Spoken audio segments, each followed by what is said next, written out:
What if one viral trash talk video sparked a showdown that exposed a deadly criminal empire and proved why some legends are untouchable? An arrogant jiu-jitsu champion calls out an 84-year-old legend on social media, mocking him as a washed-up movie star who wouldn't last 30 seconds against a real fighter. The cocky python flexes for his millions of followers, demanding the old man prove he's more than Hollywood fantasy. But when the humble rancher in simple jeans and boots accepts the challenge, the young bully has no idea he just stepped into the ring with Chuck Norris himself. The martial arts icon who made legends with his fists is about to remind the world why respect isn't earned through social media followers. While the arrogant fighter boasts about his modern techniques, the weathered warrior prepares to unleash 5 decades of deadly precision. The punk's entourage keeps filming, thinking they're about to witness an easy beatdown, but they're actually recording the moment their champion learns the difference between real skill and manufactured hype. What happens when youth meets experience? In the most brutal way possible? Will the python survive discovering why some legends never fade? What happened next would terrorize the bully for the rest of his pathetic existence. Before we jump back in, tell us where you're tuning in from. And if this story touches you, make sure you're subscribed because tomorrow I've saved something extra special for you. Marcus the Python Velasco stood shirtless in his state-of-the-art Dallas gym, sweat glistening on his muscled torso as he flexed for the camera mounted on its tripod. The Velasco Combat Academy sprawled around him with expensive equipment gleaming under professional lighting, motivational posters of himself covering every wall like a shrine to his own greatness. "What's up, Python Nation?" Marcus grinned at his phone screen, watching the viewer count climb past 50,000. 2.5 million followers and growing every day because you know what? You know real when you see it. His girlfriend, Tiffany Reynolds, held up her own phone, scrolling through comments with practiced efficiency. "They're loving you today, baby," she said, her blonde hair catching the light as she leaned into frame.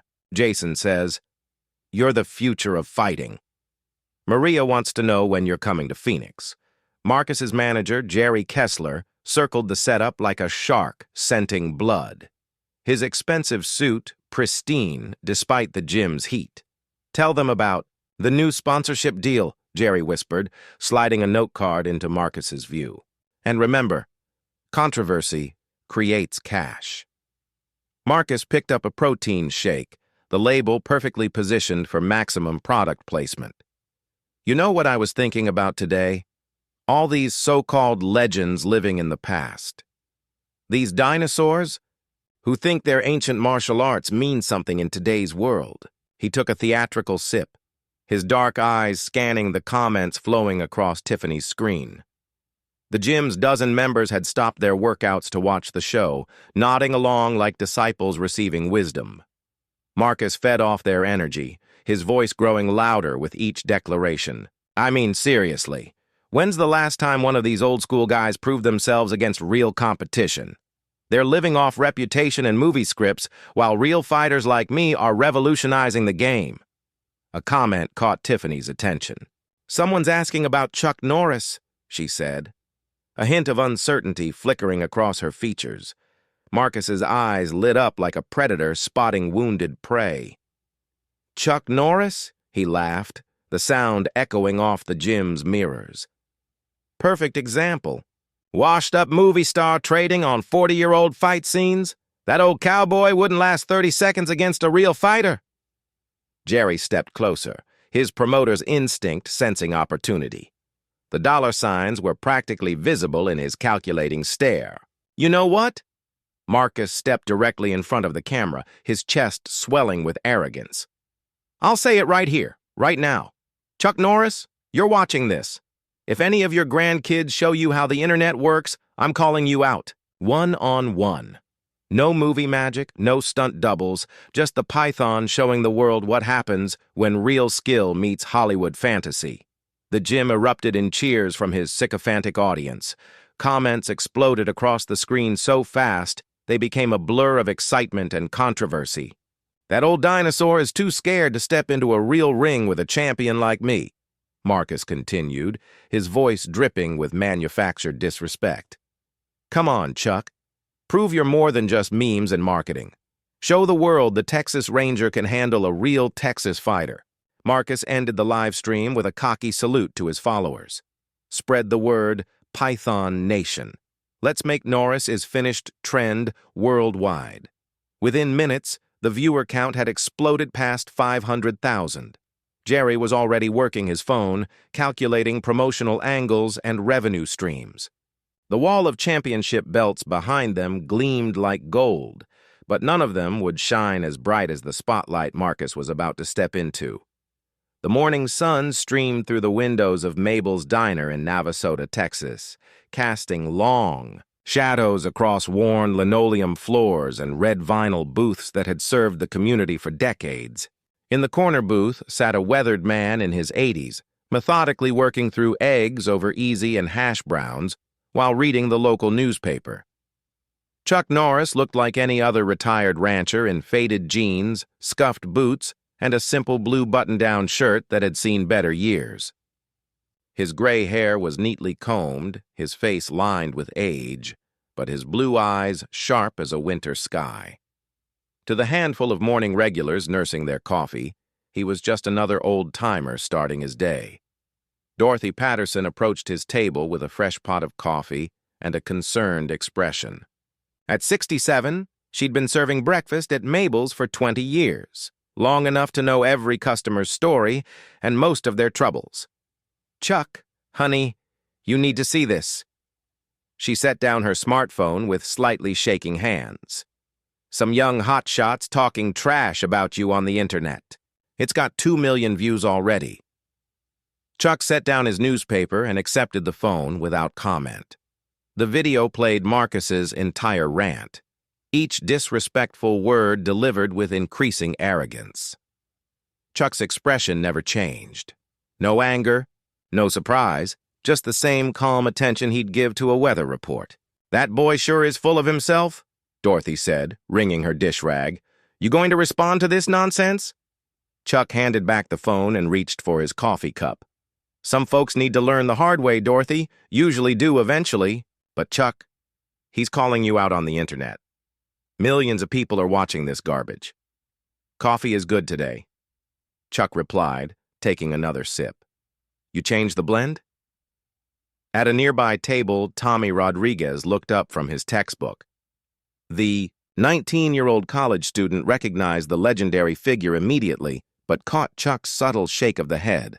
Tommy nodded respectfully and returned to his studies, understanding the silent request for privacy. The diner's other patrons weren't as discreet.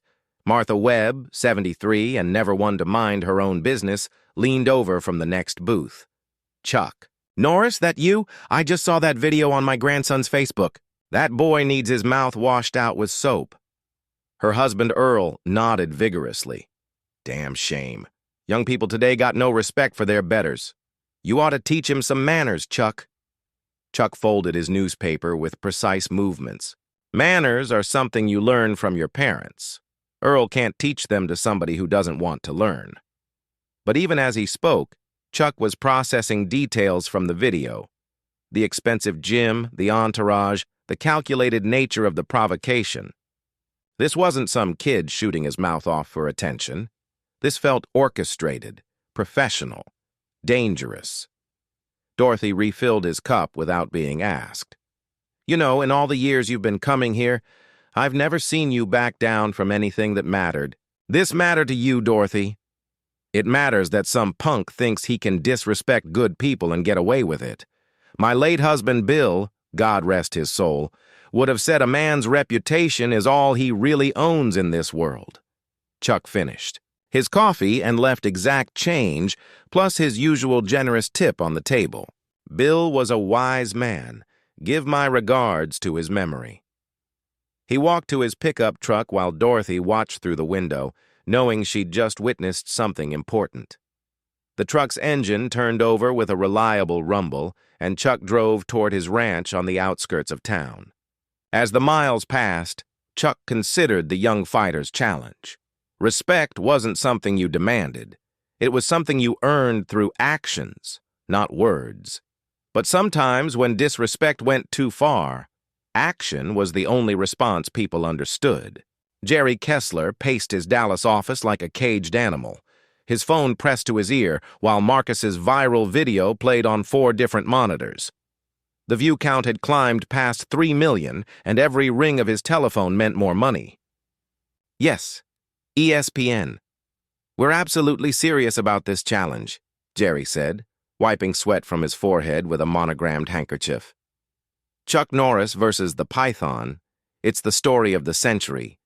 The office walls displayed Jerry's connections to the combat sports world, photos with fighters, promoters, and celebrities that established his credibility in an industry built on hype and manipulation. But this was bigger than anything he'd ever touched. Marcus lounged in a leather chair, scrolling through social media on his phone, while his entourage surrounded him like courtiers. Jerry, tell them about the pay-per-view numbers we're projecting. This is going to be massive. 5 million buys, easy. Jerry lied smoothly into the phone. The old-school fans want to see their hero. The new generation wants to see him fall. It's perfect demographic crossover. Across town, Marcus continued his social media assault with follow-up videos. Each post was more disrespectful than the last, calling Chuck too old and scared to face reality and claiming the legend was hiding behind his Hollywood image. The man's 84 years old, Marcus said to his phone camera. I could probably beat him with one hand tied behind my back, but hey, I'm a generous guy. I'll give him both hands and see how long he lasts. Tiffany shifted uncomfortably in the background, but Marcus was too intoxicated by the attention to notice her concerns. The gym members laughed on cue, their approval feeding his growing arrogance. Meanwhile, Jerry worked his contacts with military precision. Within hours, he'd secured the Dallas Convention Center and begun promoting the event as a charity exhibition to give it legitimacy. The story exploded across sports media with talking heads, debating whether an 84-year-old legend should risk his legacy against a fighter in his prime. In a quieter part of Dallas, Frank Morrison watched the coverage with growing anger.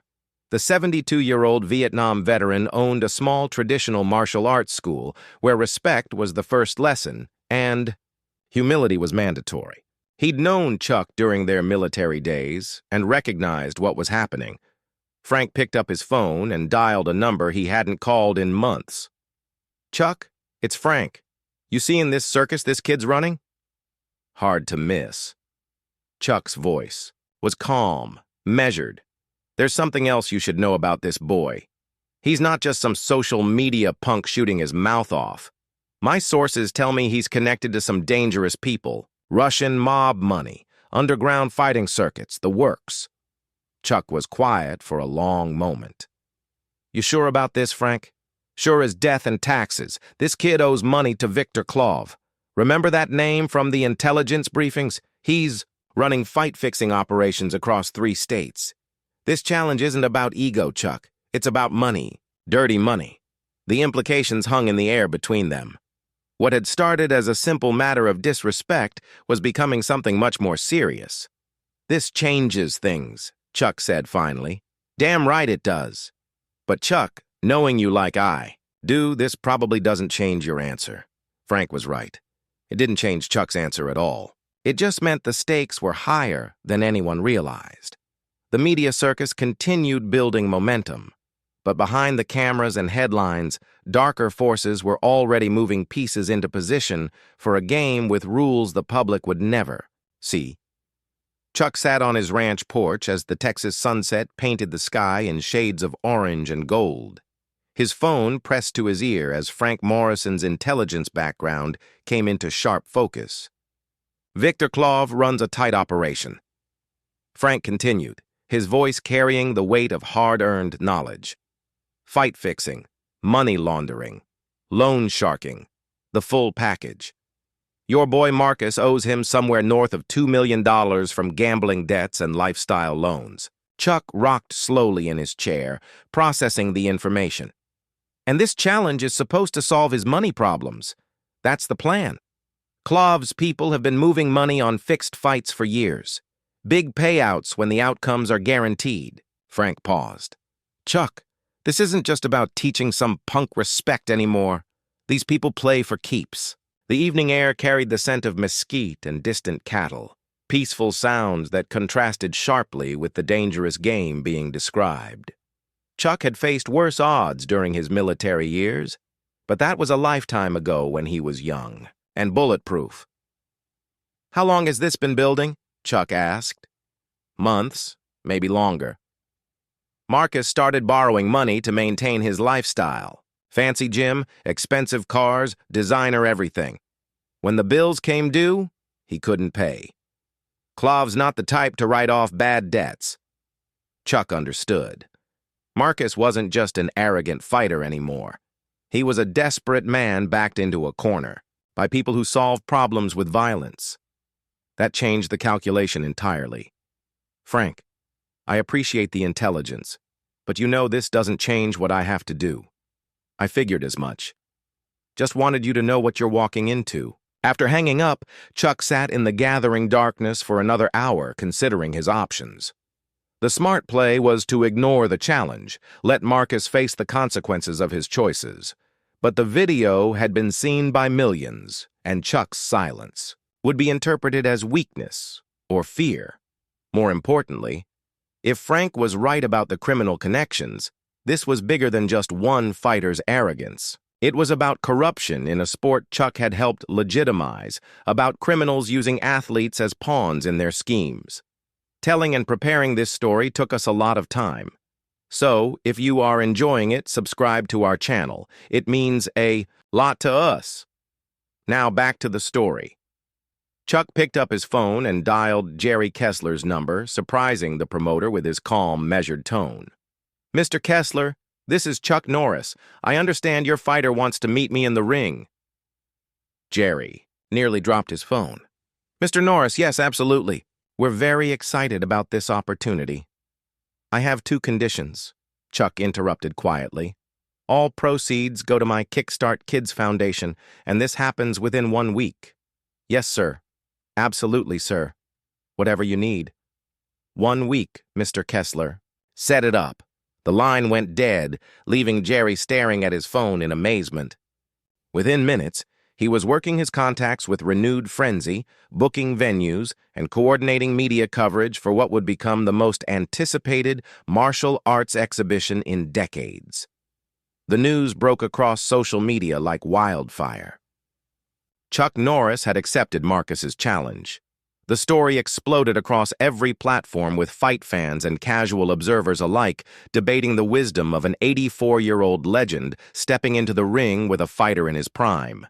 But in the shadows behind the spectacle, Victor Klov's organization was already moving money and making plans. They had 1 week to ensure their investment paid off, regardless of what happened in the ring. Chuck returned to his rocking chair and watched the stars emerge in the clear Texas sky. He'd made his choice, fully aware of the dangers ahead. Some things were worth the risk: honor, respect, and the protection of innocents caught in games they didn't understand. The boy had wanted a fight. Now he would learn the difference between wanting something and being ready for it. 3 days. Later, Marcus's gym buzzed with activity as reporters, cameras, and spectators packed every available space.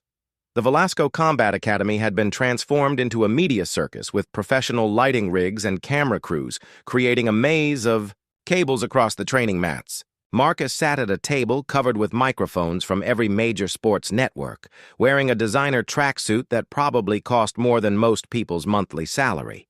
Diamond studs glittered in his ears as he leaned back in his chair with practiced arrogance basking in the attention like a cat in sunshine. Jerry Kessler stood at a podium, working the crowd with the smooth patter of a carnival barker.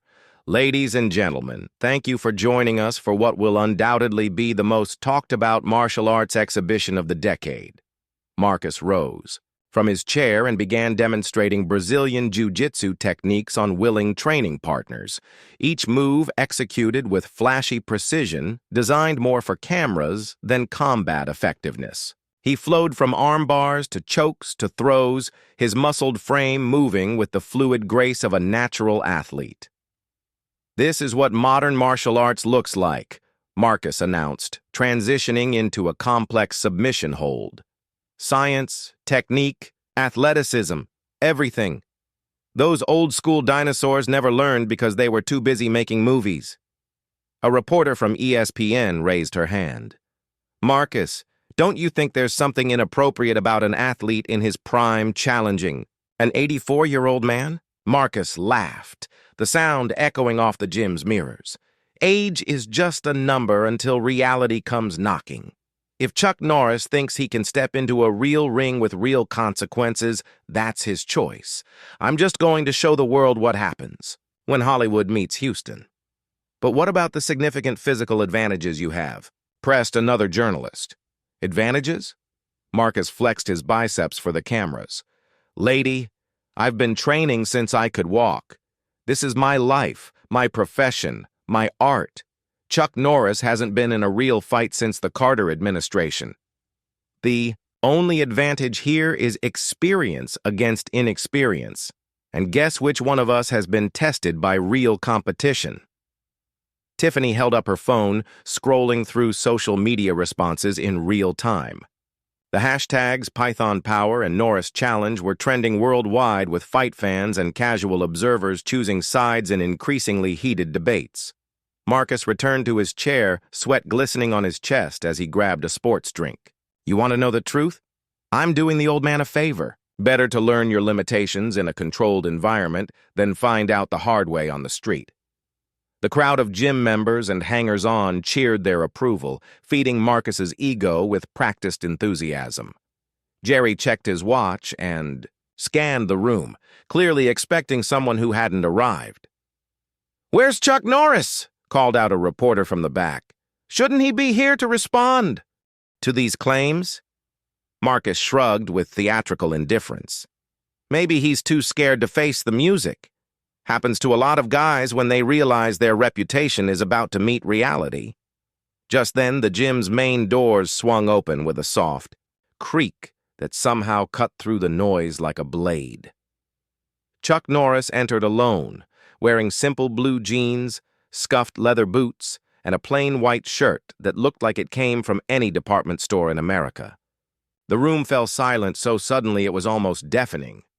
Cameras swiveled toward the entrance as the legend walked calmly through the crowd, his weathered face showing no emotion beyond polite attention.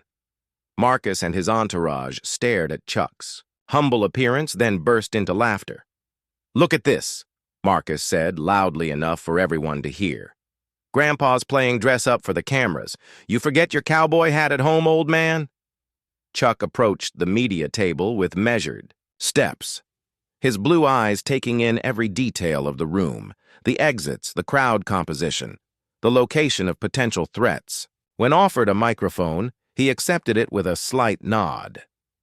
"Young man," Chuck said, his voice quiet but carrying clearly through the suddenly attentive room. "Respect is earned through action, not boasting. I'll see you Saturday evening." That was it. No trash talk, no predictions, no attempt to match Marcus's showmanship. Chuck simply handed back the microphone, nodded politely to the assembled media, and walked toward the exit with the same calm pace he'd entered with. "That's it?" Marcus called after him, his voice cracking slightly with disbelief. "That's your big comeback, dude? You're supposed to sell this fight?"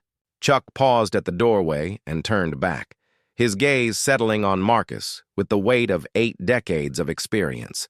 "Son, some things don't need selling. They just need doing." The door closed behind him with a soft click, leaving the room buzzing with electric energy. Marcus returned to his bravado, but Tiffany noticed something in Chuck's eyes that troubled her deeply. Not fear or uncertainty, but the cold calculation of a predator who just sized up his prey. Within hours of Chuck's brief appearance, ticket sales for Saturday's exhibition had sold out completely. Saturday evening transformed the Dallas Convention Center into a coliseum of anticipation. 12,000 fans packed the arena in a sea of generational Divide. Younger spectators waving Python power signs and wearing Marcus's branded merchandise, while older fans displayed Team Chuck banners with the quiet dignity of people who remembered when heroes earned their status through deeds, not social media followers. The pre-fight atmosphere crackled with electricity as vendors hawked concessions and souvenir programs, featuring photos of both fighters. The age gap was stark in the promotional materials. Marcus posed like a Greek god in professional lighting, while Chuck's photo showed him in simple work clothes, looking more like a rancher than a warrior. Marcus made his entrance with all the pageantry of a rock concert. Pyrotechnics exploded in synchronized bursts as hip-hop music thundered through the sound system. He emerged from a tunnel of smoke, wearing flashy shorts covered in python patterns. His entourage of 20 trailed behind like courtiers attending royalty. Jerry Kessler led the procession in an expensive suit that gleamed under the arena lights. Tiffany followed close behind in her designer dress and nervous smile, making her look like she'd rather be anywhere else. The gym members in training. Partners filled out the parade, each one basking in reflected glory as cameras captured their moment of fame.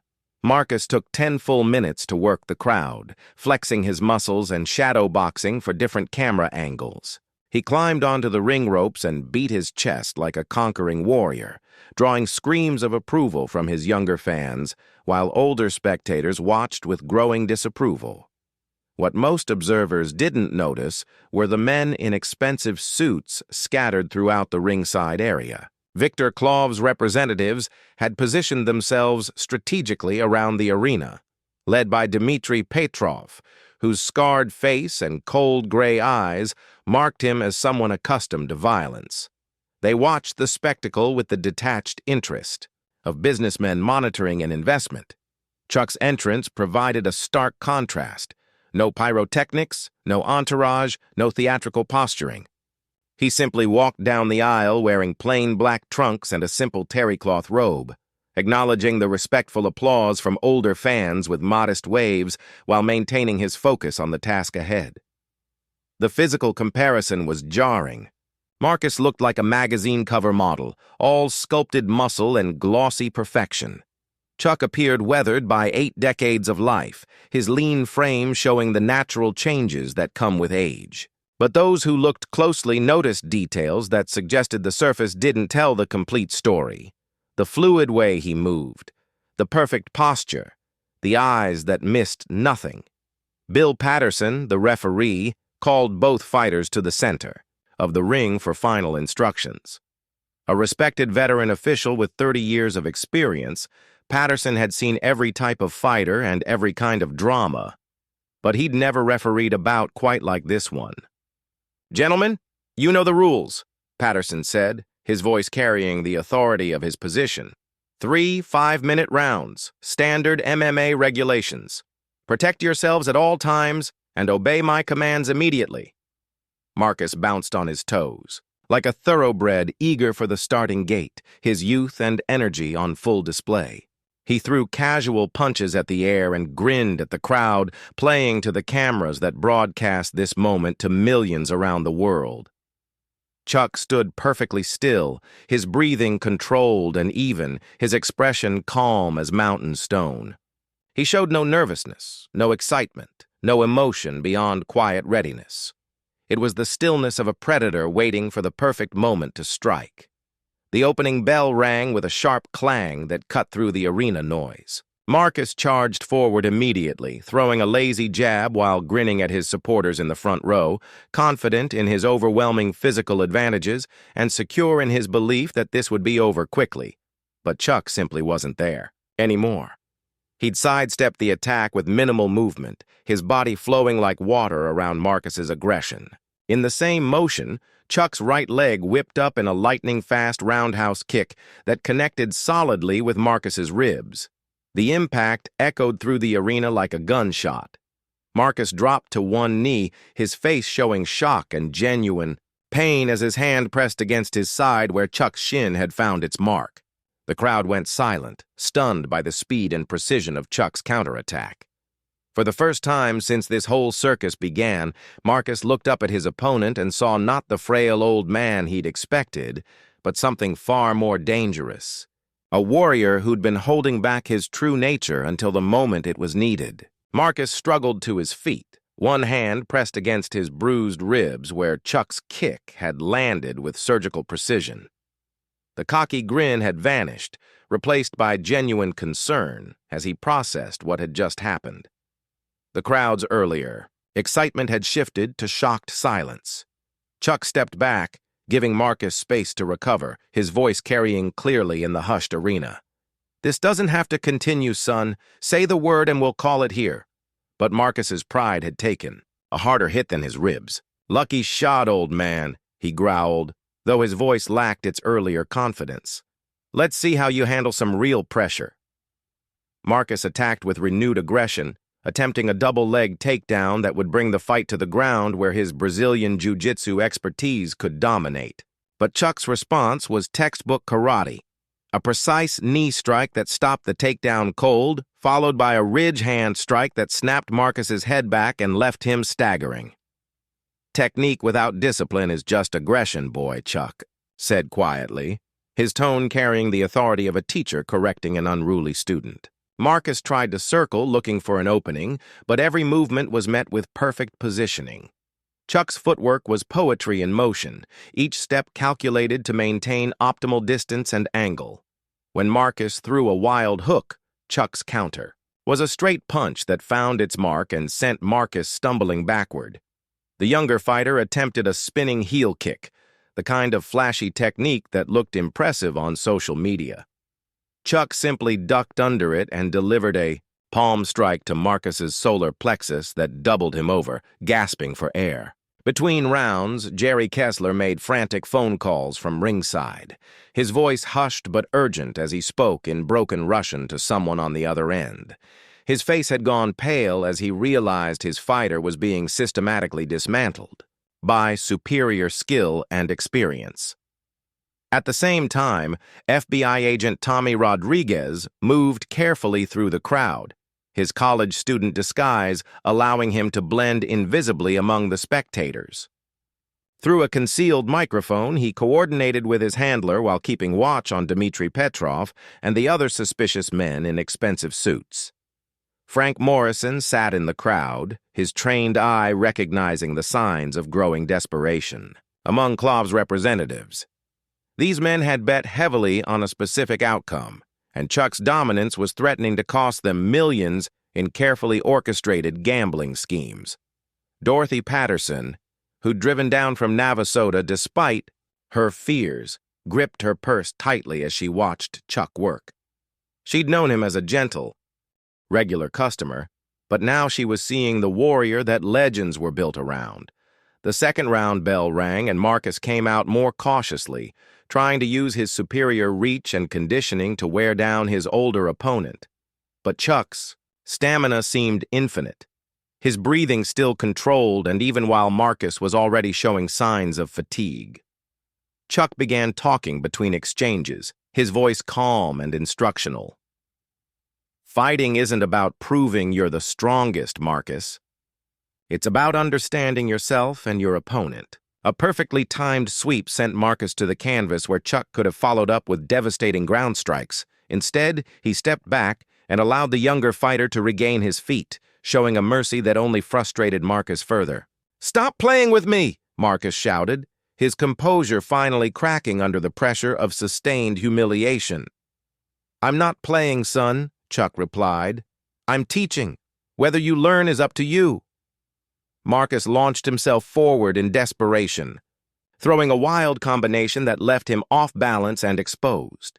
Chuck's counter was swift and decisive, a series of precise strikes that dropped Marcus to his knees, blood streaming from his nose and mouth. The round ended with Marcus leaning heavily on his corner, his earlier arrogance replaced by growing desperation. Chuck returned to his corner completely composed, not even breathing hard after 2 rounds of systematic domination. From ringside, Dmitry Petrov's growing concern was visible to anyone who knew what to look for. The fight was going exactly opposite to their carefully laid plans, and millions of dollars in illegal wagers hung in the balance. During the break between rounds 2 and 3, Tommy Rodriguez made his move through the crowd, speaking quietly into his concealed microphone. To casual observers, he looked like any college student checking his phone, but he was actually coordinating with FBI backup teams positioned around the arena. "Control, this is Agent Rodriguez," he whispered, his voice barely audible above the arena noise. "Klov's operation is falling apart. The fighter was supposed to take a dive in round 3, but Norris is dominating legitimately. The Russians are getting desperate." Through his earpiece, Tommy received confirmation that federal agents were moving into position around the building's perimeter. Viktor Klov's fight-fixing operation had been under investigation for months, and tonight was supposed to provide the evidence needed for a major bust.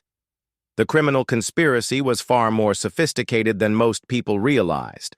Marcus was heavily indebted to Klov's organization, gambling debts, lifestyle loans, and business investments that had all gone sour. The plan was simple: make the fight look competitive for 2 rounds, then take an obvious dive in the 3rd, allowing Klov's to manipulate betting odds for maximum profit. Chuck's dominance had ruined everything. Millions of dollars in illegal wagers depended on Marcus losing convincingly, but the young fighter was getting beaten so badly that no dive would look believable. The carefully orchestrated scheme was crumbling in real time. The 3rd round began with Marcus desperate and sloppy, attempting increasingly wild submissions that Chuck countered with surgical precision. Chuck's signature techniques flowed like water, spinning back kicks that echoed through the arena, devastating punches that found their mark with mathematical certainty, and joint locks that demonstrated decades of refinement. "This is control, son," Chuck said as he caught Marcus in a perfect armbar. But instead of breaking the arm, he used it as a teaching moment. Power without wisdom is destruction. Chuck released the hold and helped Marcus to his feet, showing mercy that enraged Klov's men even further. They'd invested too much money and taken too many risks for this operation to fail because of an old man's moral principles. The older fans in the crowd began chanting Chuck's name as his skill became undeniable. Veterans scattered throughout the audience recognized what they were witnessing: not just physical dominance, but the application of discipline and wisdom against raw aggression. Frank Morrison quietly organized these veterans, sensing that the evening might require more than just martial arts skills. His military training told him that desperate criminals often resorted to violence when their plans failed, and Klov's representatives were showing all the signs of men backed into a corner. As the round progressed, Chuck continued his systematic dismantling of Marcus's game plan. Every technique the younger fighter attempted was met with perfect counters. Every attack turned into a lesson about proper form and tactical thinking. "You're talented, Marcus," Chuck said between exchanges, "but talent without character is just wasted potential." By the end of the 3rd round, Marcus was bloodied and exhausted, his earlier confidence completely shattered. He'd thrown everything. He had at Chuck and achieved nothing except his own humiliation. The crowd was witnessing a masterclass in martial arts, but also something deeper, a demonstration of what true strength looked like when guided by wisdom and restraint. Chuck returned to his corner completely composed, his breathing still controlled, his movements still fluid. He'd proven his point without malice or cruelty, showing Marcus and the world that age and experience could triumph over youth and arrogance when backed by genuine skill and unshakable character. But in the expensive seats around ringside, Dmitry Petrov and his associates were making phone calls and sending text messages. Their patient investment was about to become a very expensive loss, and these were not men who accepted failure gracefully. The real danger was just beginning. Between the 3rd round and what should have been the final round, Marcus sat on his stool with his face bloodied and his spirit broken. His corner worked frantically to stop the bleeding from his nose while Jerry Kessler argued desperately with someone on his phone, his voice carrying hints of panic. Chuck surprised everyone by walking across the ring to Marcus's corner, moving past his own corner to speak directly to the defeated fighter. The arena fell silent as the legend knelt beside the stool, his weathered face showing genuine concern. "Listen to me, son," Chuck said quietly, his voice meant for Marcus alone, but carrying in the hushed arena. "You don't have to keep taking this punishment. Admit you were wrong about disrespecting martial arts traditions, and we'll call this a learning experience." For the first time since the challenge began, Marcus saw Chuck's true character. Not a bitter old man seeking revenge, but a teacher trying to pass on wisdom to the next generation. The young fighter's voice shook with exhaustion and emotion as he looked into Chuck's piercing blue eyes. I was wrong about you, Mr. Norris," Marcus whispered, his earlier arrogance completely gone. "You're everything they said you were and more. I disrespected something I didn't understand." Chuck nodded approvingly, but then Marcus's face crumpled with genuine fear. "But if I lose this fight, they'll kill me. I owe people, bad people, more money than you can imagine." Chuck's expression hardened as he understood the full situation. "What kind of people, Marcus?" "Russian mob," Marcus said, his voice barely audible. "Victor Klov. I was supposed to make this look good for 2 rounds then. Take a dive in the 3rd. Gambling money? Millions of dollars? But you're too good. I can't make it look real anymore." Chuck looked across the ring at Dmitri and his men, then back at Marcus. The pieces of the puzzle fell into place. The convenient challenge, the media buildup, the easy money that seemed too good to be true.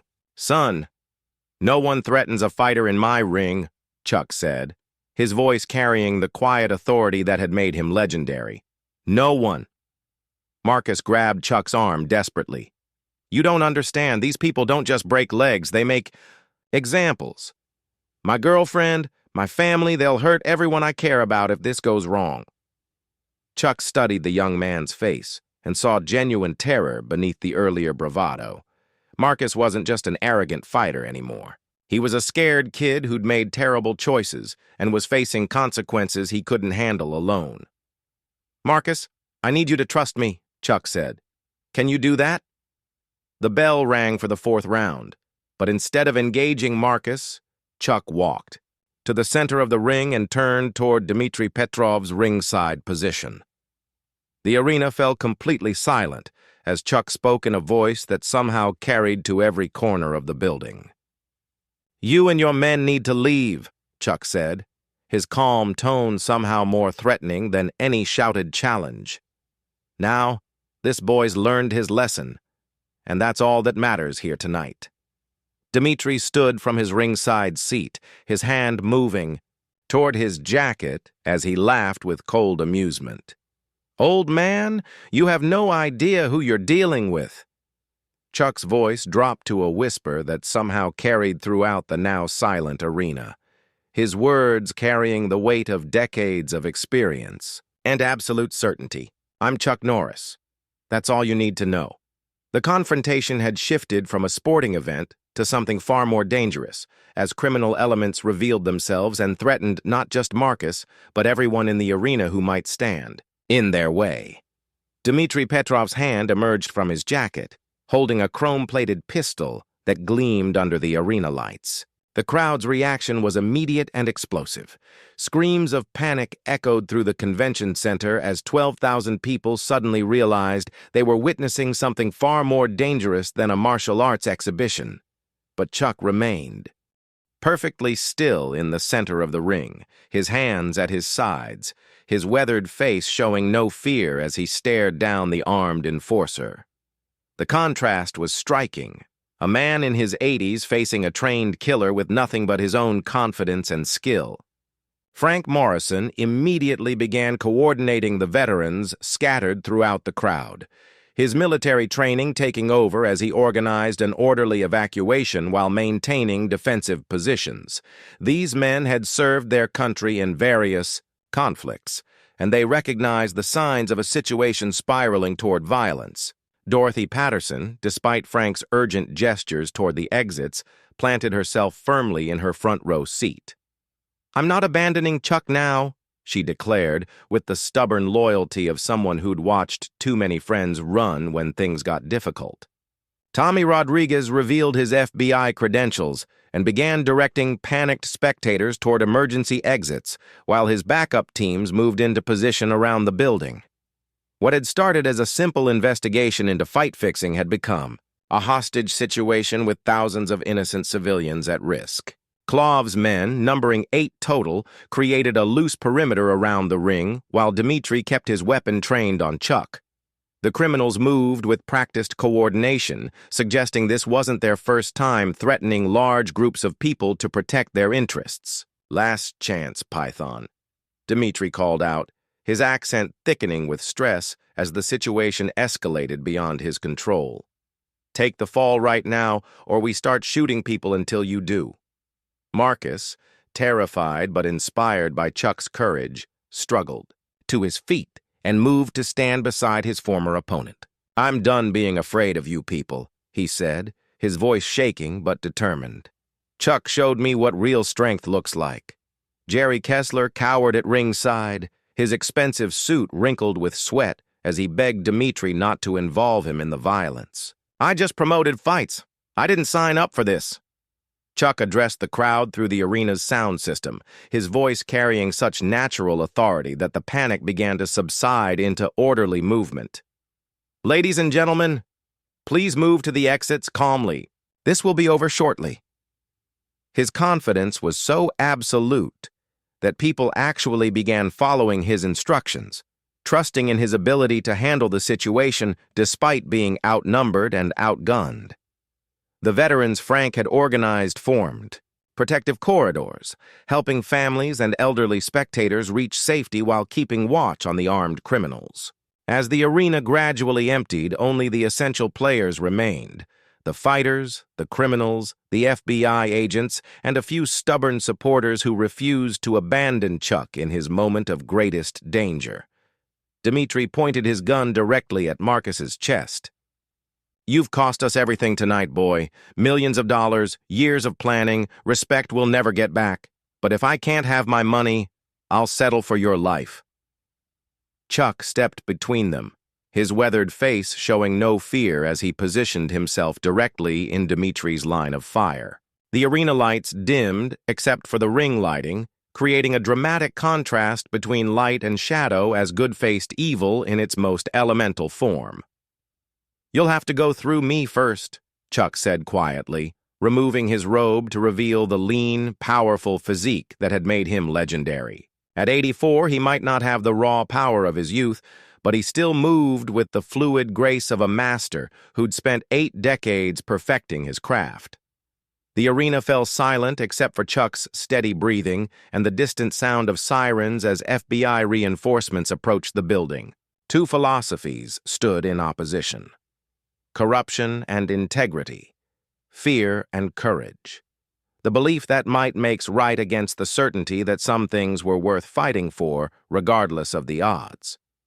Dmitri's finger tightened on the trigger, as he realized that intimidation wasn't going to work against a man who'd spent his entire life facing down bullies and protecting the innocent. The time for talking was over. Dmitri's finger tightened on the trigger, but Chuck was already moving. The transformation was immediate and terrifying. The mild-mannered rancher disappeared, replaced by the warrior who'd become a global icon. His first move was a spinning heel kick that sent Dmitri's gun flying into the crowd before the Russian could react.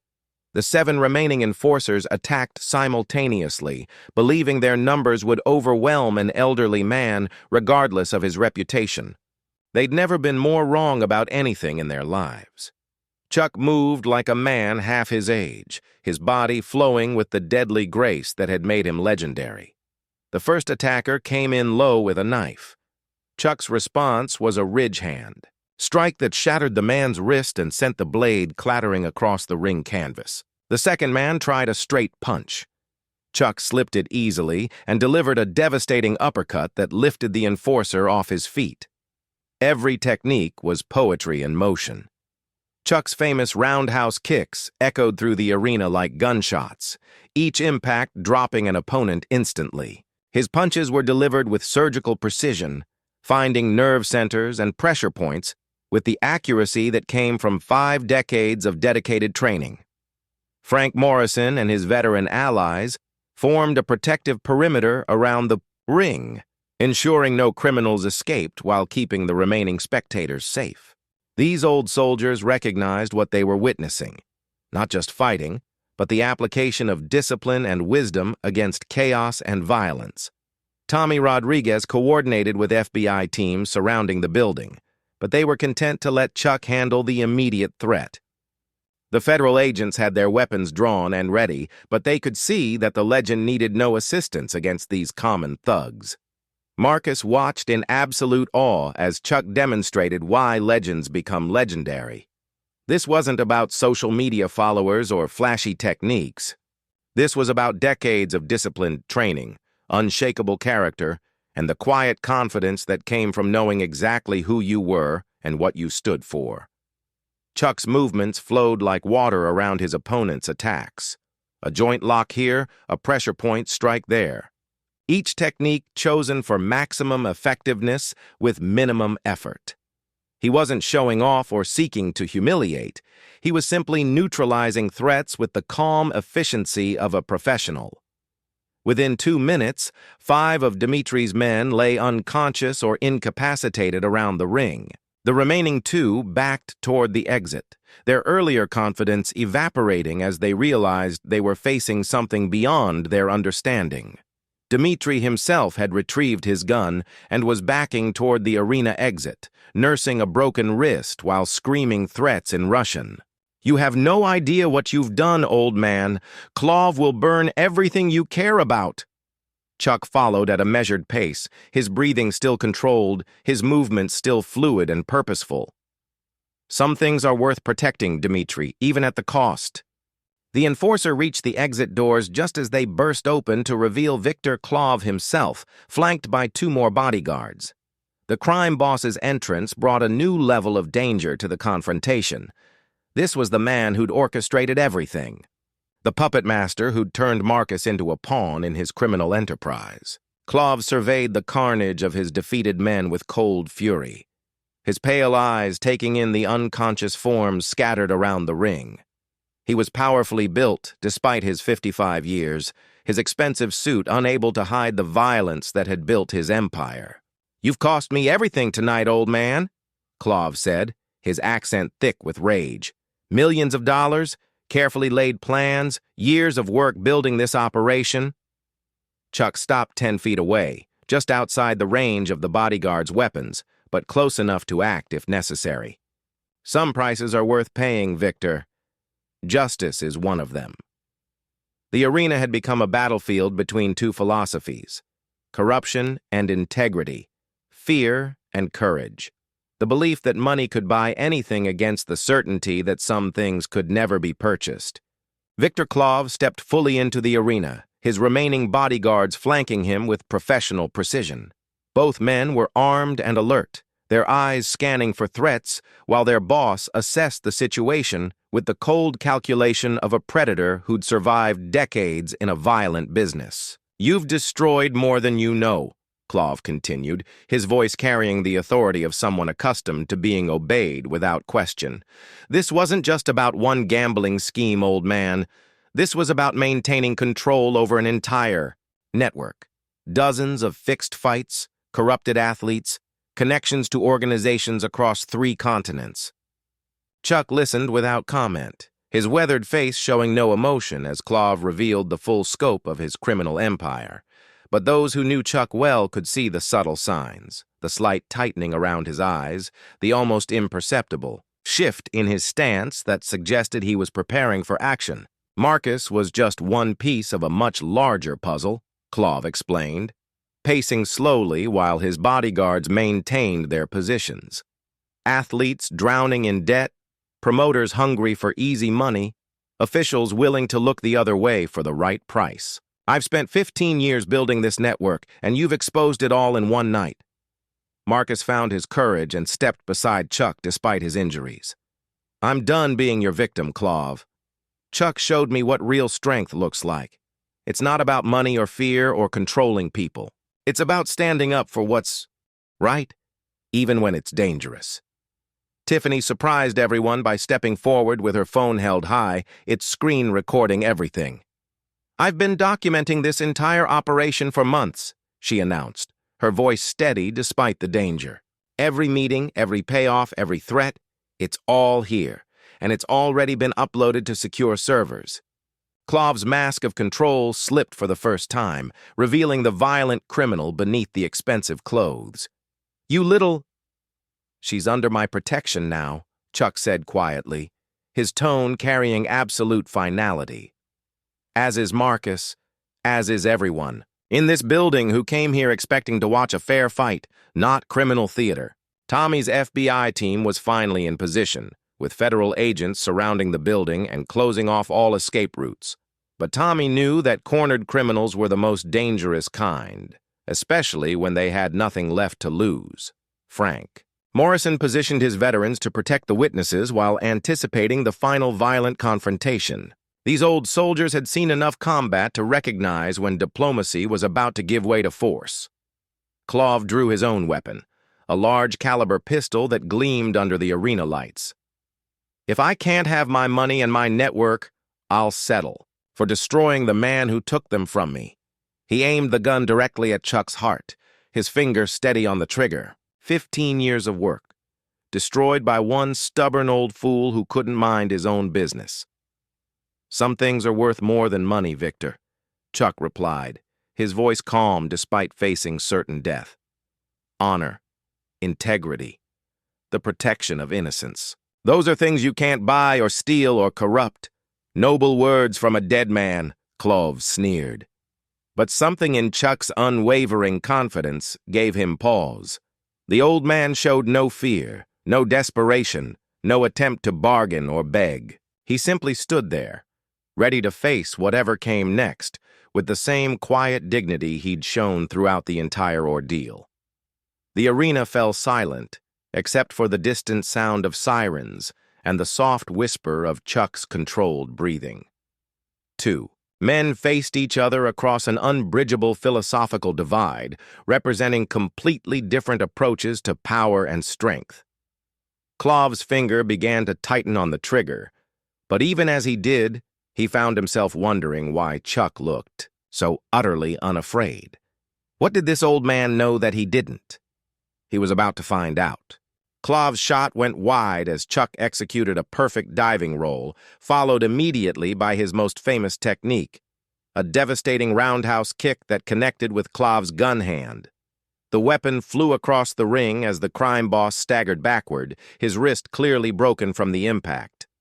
Chuck's follow-up was swift and final, a combination of strikes that showcased 5 decades of martial arts mastery, karate strikes that found pressure points with surgical accuracy, judo throws that used an opponent's weight against them, and boxing combinations that demonstrated the devastating power that could be generated through perfect technique rather than raw strength.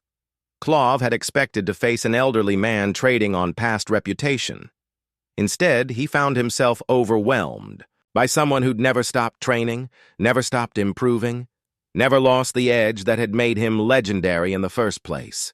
Each move demonstrated a different discipline Chuck had mastered over the years. A joint lock from his martial arts training, a pressure point strike from ancient fighting systems, a takedown that showed his understanding of leverage and timing. This wasn't about showing off. It was about efficiently neutralizing a dangerous threat. The remaining bodyguards surrendered without a fight, overwhelmed by the precision and power they'd witnessed. They were professional criminals, not fanatics, and they recognized when they were outclassed by someone operating on a completely different level. Tommy's FBI team swarmed into the building, making arrests while paramedics tended to the injured. The full scope of Clov's operation became clear through seized documents and electronic evidence, bank records, communication logs, and detailed plans for corrupting sporting events across multiple states. Chuck immediately shifted focus from warrior back to teacher, kneeling beside Marcus to check his condition. "You did good tonight, son," he said, his voice gentle again, now that the danger had passed. Standing up to bullies is the first lesson in any martial art, but the hardest one to learn. Marcus looked at Chuck with genuine respect, his earlier arrogance completely gone. I understand now why they call you a legend. It's not about the movies or the internet jokes. It's about character, about being willing to stand up for what's right even when it's dangerous. The arena filled with law enforcement and medical personnel as the full scope of the evening's events became clear. What had started as a simple martial arts exhibition had exposed a criminal network that stretched across state lines and involved millions of dollars in illegal gambling. Clove was loaded into an ambulance under heavy FBI guard, his broken wrist the least of his problems, as federal agents read him his rights. Dmitri and his men followed in police vehicles, their earlier arrogance replaced by the sullen resignation of criminals who knew their empire had crumbled. Jerry Kessler sat in handcuffs at ringside, his expensive suit wrinkled and stained with sweat as he provided information about his role in the fight-fixing scheme. His dreams of easy money had turned into a nightmare of federal charges and prison time. Chuck declined all interview requests from the growing media circus outside, simply stating to the gathered reporters, "The boy learned something important tonight. That's victory enough for me." As paramedics treated Marcus's injuries, Chuck placed a gentle hand on the young fighter's shoulder. "Respect isn't something you demand, Marcus. It's something you earn through your actions, your character, and how you treat others, especially those who can't fight back." Frank Morrison and Dorothy Patterson stood with Chuck as he made his brief statement to the media, proud of their friend's integrity and grateful that justice had prevailed. The veterans who'd helped maintain order during the crisis nodded their approval. This was what they'd fought for in their younger years, the belief that good could triumph over evil when good people were willing to act. Tommy Rodriguez, back in his FBI role, commended Chuck's actions while noting that the investigation would continue for months as they unraveled Clove's complete operation. But the most important work was already done. The criminals were in custody, the victims were safe, and justice had been served. 1 hour later, outside the Dallas Convention Center, ambulances and police cars created a maze of flashing lights that turned the night into day. Media vans surrounded the building as reporters from across the country clamored for interviews with the participants in the evening's dramatic events. Marcus, his arm in a sling and his face bandaged, approached the waiting media despite his injuries. The contrast with his earlier press conference was striking. Gone was the arrogant posturing, replaced by genuine humility and hard-earned wisdom. "I owe everyone an apology," Marcus began, his voice steady despite the pain medication. "Especially Mr. Norris, who showed me what real martial arts are about. I called him out based on arrogance and ignorance, disrespecting not just him, but everything he represents." The assembled reporters hung on every word as Marcus revealed the truth about his involvement with Clove's criminal organization. He held nothing back. The gambling debts, the pressure to fix fights, the threats against his family and friends. "Chuck Norris saved my life tonight," Marcus continued. "Not just from Clove's men, but from myself. He showed me that real strength comes from character, not social media followers. Real courage is standing up for what's right, even when you're outnumbered and outgunned." Jerry Kessler was led past the cameras in handcuffs, his fall from grace complete as authorities revealed his deep involvement in the fight-fixing scheme. The promoter who'd seen nothing but dollar signs in Marcus's challenge now faced federal charges that would likely put him in prison for years. Tiffany Reynolds, no longer playing the role of empty-headed girlfriend, spoke to reporters about her months-long investigation into sports corruption. "I'm a journalism student at SMU," she explained. "When I met Marcus, I realized he was being manipulated by dangerous people. I stayed close to gather evidence, but I also genuinely came to care about him as a person."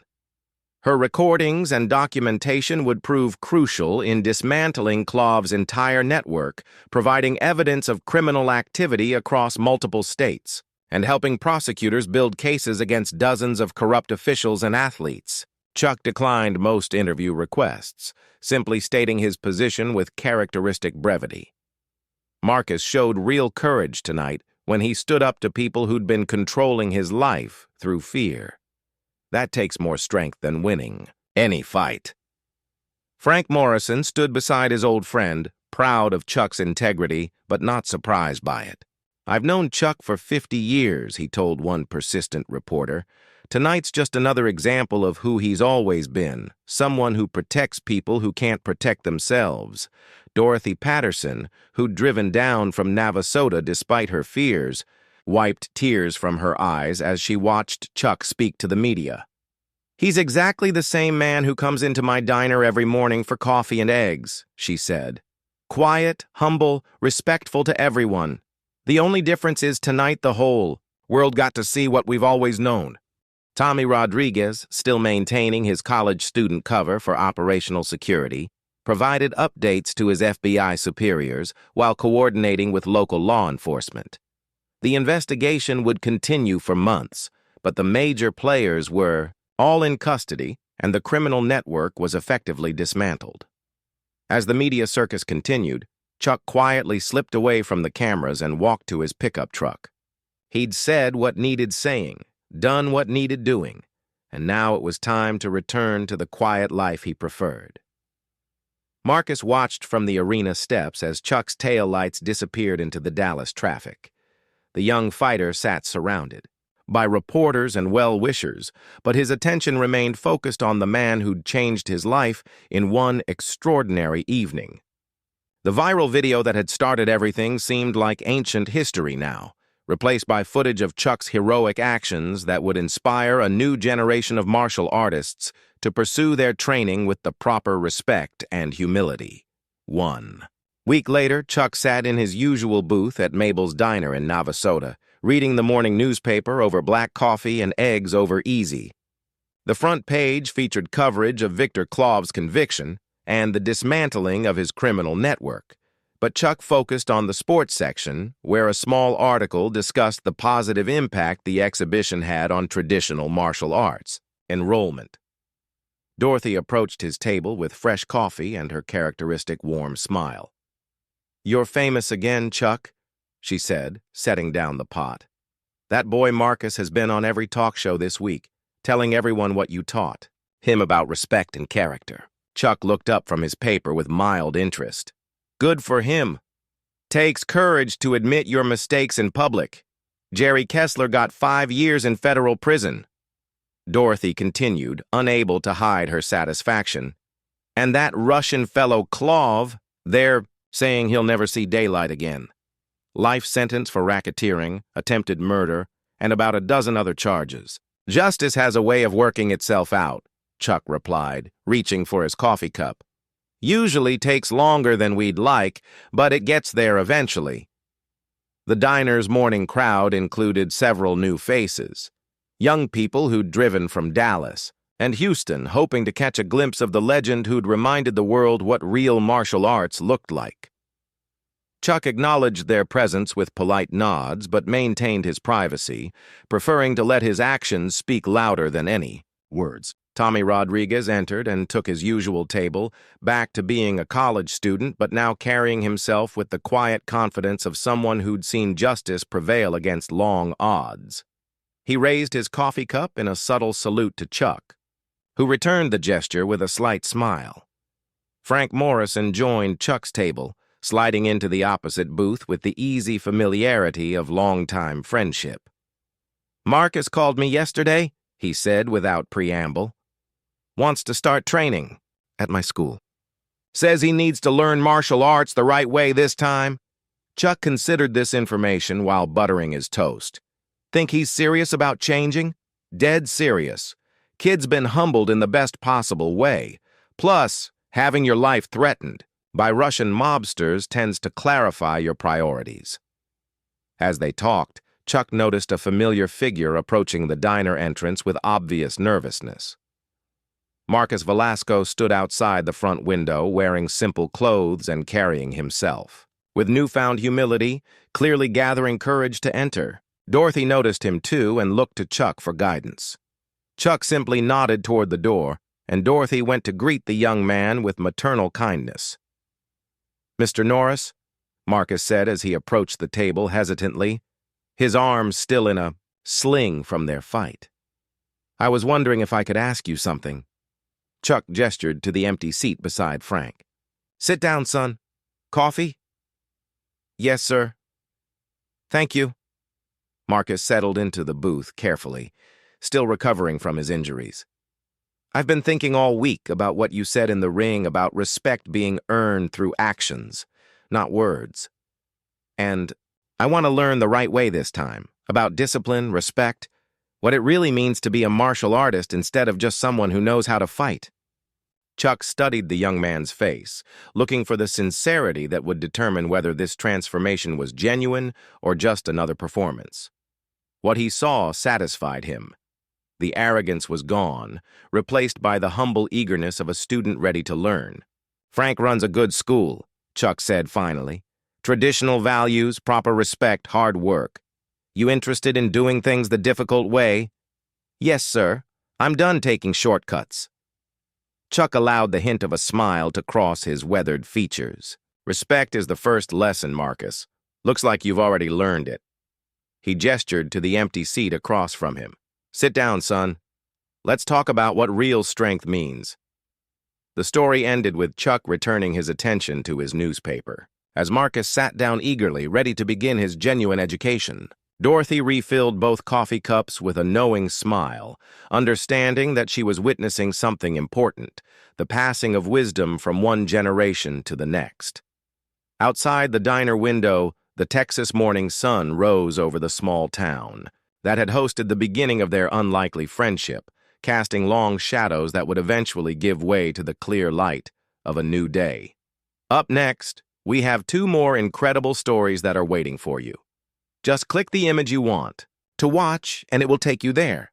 If you enjoyed this video, make sure to subscribe. It would mean a lot.